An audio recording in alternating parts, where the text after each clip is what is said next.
Sa ulo ng mga balita sa Pangasinan.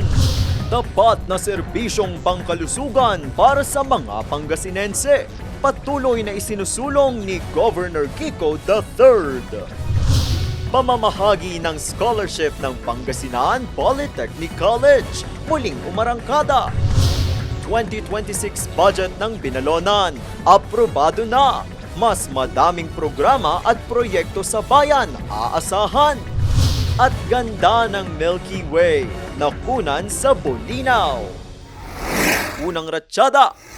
Ang tunay na kaunlaran ng isang lalawigan ay ang pagiging malusog ng mga mamamayan. Ito ang palaging iginigiit ni Pangasinan Governor Ramon V. Gico III, kaya't patuloy ang pagsusulong niya ng dekalidad at libreng serbisyo medikal. Katunayan, pinalalakas palalo ang Pangasinan Health Referral Network para sa mas maayos, mabilis at magkakaugnay na serbisyong pangkalusugan.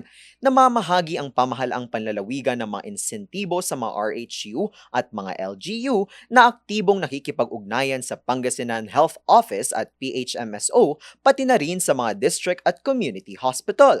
Ang pagkakaisang ito ay nagiging daan sa paghahatid ng tapat na serbisyong pangkalusugan para sa mga Pangasinense.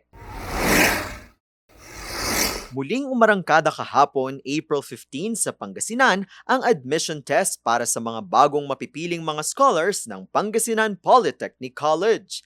Aabot sa 2,000 mga kabataang Pangasinense ang kumuha ng naturang pagsusulit sa Narciso Ramos Sports and Civic Center sa Lingayen. Mula sa kanila, pipiliin ang 700 mga bagong mga scholars. Magtatagal ang pagsusulit hanggang ngayong araw, April 16. Ang PPC ay itinatag sa pangunguna ni Governor Ramon V. Gico III bilang daan sa paghahatid ng dekalidad at libreng edukasyon para sa mga kabataang Pangasinense.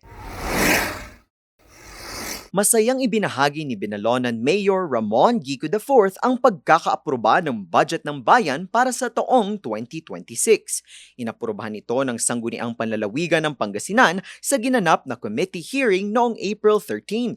Malaking bagay ito para sa mga taga-Binalonan, lalo pat daan ito ng mas marami pang proyekto at programa para na rin sa mga residente. Inaasahan ding mas mapalalakas pa nito ang pagsusulong ng iba't ibang mga serbisyo.